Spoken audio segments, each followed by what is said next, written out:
Hi, it's me Prince. എല്ലാവർക്കും black W ചാനലിൻ്റെ പുതിയ വീഡിയോയിലേക്ക് സ്വാഗതം. എന്തുണ്ട് വിശേഷങ്ങൾ? എല്ലാവർക്കും സുഖമല്ലേ? എല്ലാവരും ഹാപ്പിയല്ലേ? ഹാപ്പി ആയിട്ടിരിക്കുക. എനിത്തിങ് അപ്പം ലൈവ് ആസ്റ്റ് കോപ്പൺ ഓൾവേസ് പോസിറ്റീവായി.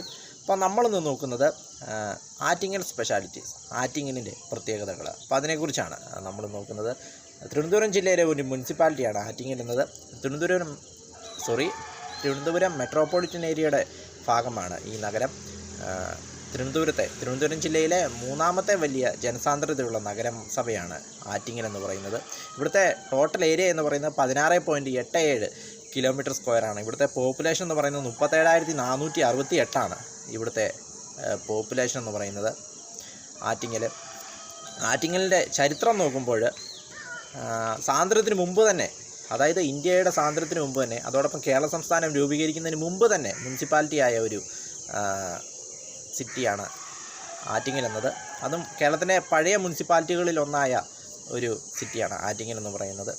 അതായത് 1924 ആറ്റിങ്ങൽ മുനിസിപ്പാലിറ്റി രൂപീകരിക്കുന്നത്. അതായത് കേരള സംസ്ഥാനവും ഇന്ത്യക്ക് സ്വാതന്ത്ര്യം കിട്ടുന്നതിന് മുമ്പ്, കേരള സംസ്ഥാനം രൂപീകരിക്കുന്നതിന് മുമ്പും രാജ്യത്തിന് സ്വാതന്ത്ര്യം കിട്ടുന്നതിന് മുമ്പും മുനിസിപ്പാലിറ്റിയായ നഗരമാണ് ആറ്റിങ്ങൽ എന്നത്. അതും മറ്റൊരു പ്രത്യേകതയാണ്. 1924 ആറ്റിങ്ങൽ മുനിസിപ്പാലിറ്റി സ്ഥാപിക്കുന്നത്. അതിനു മുമ്പ് തന്നെ 1914 TIA സ്ഥാപിച്ചു. അതായത് town improvement authority, town improvement authority സ്ഥാപിച്ചു.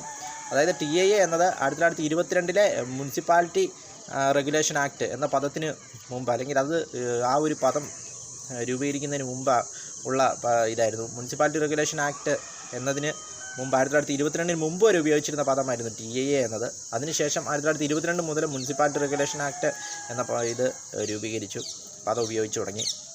അതിനുശേഷം 1924 ഇത് മുനിസിപ്പാലിറ്റി ആവുന്നത് ആറ്റിങ്ങൽ എന്നത്. ആറ്റിങ്ങലിലെ മറ്റൊരു പ്രത്യേകത എന്ന് പറഞ്ഞാൽ കോയിക്കൽ കൊട്ടാരം, പ്രശസ്തമായ കോയിക്കൽ കൊട്ടാരം. അതായത് തിരുവിതാംകൂർ രാജ്യകുടുംബത്തിൻ്റെ മാതൃഭവനമാണ് കോയിക്കൽ കൊട്ടാരം എന്നത്. അനിഴം തിരുനാൾ മാർത്താണ്ഡവർമ്മ രാജാവ്, അതോടൊപ്പം മറ്റ് രാജാക്കന്മാരൊക്കെ വളർന്ന സ്ഥലമാണ് കോയിക്കൽ കോയിക്കൽ കൊട്ടാരം. അതും ആറ്റിങ്ങലിൻ്റെ ഒരു പ്രത്യേകതയാണ്. അതോടൊപ്പം ആറ്റിങ്ങലിൽ നിന്നും 10 കിലോമീറ്റർ അകലെയുള്ള അഞ്ചുതെങ്ങ് കോട്ട, അതും മറ്റൊരു പ്രത്യേകതയാണ്. പിന്നെ പ്രശസ്തമായ ശിവക്ഷേത്രം, അതും ആറ്റിങ്ങലിൻ്റെ ഒരു പ്രത്യേകതയാണ്. പണ്ട് കാലത്ത് തിരുവിതാംകൂർ സാമ്രാജ്യത്തിൻ്റെ ആസ്ഥാനമായിരുന്നു ആറ്റിങ്ങൽ എന്നത്. ഇപ്പോൾ ചിറയൻകീഴ് താലൂക്കിൻ്റെ ആസ്ഥാനമാണ് ആറ്റിങ്ങൽ.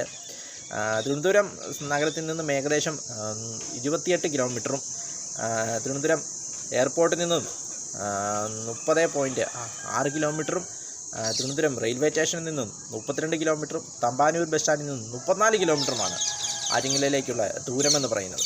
വീഡിയോ ഇഷ്ടപ്പെട്ടാൽ ലൈക്ക് ചെയ്യുക, ഷെയർ ചെയ്യുക, കമൻറ്റ് ചെയ്യുക, സബ്സ്ക്രൈബ് ചെയ്യുക. വീണ്ടും പുതിയ വീഡിയോയിൽ കാണാം. അതുവരേക്കും ടേക്ക് കെയർ, ബൈ.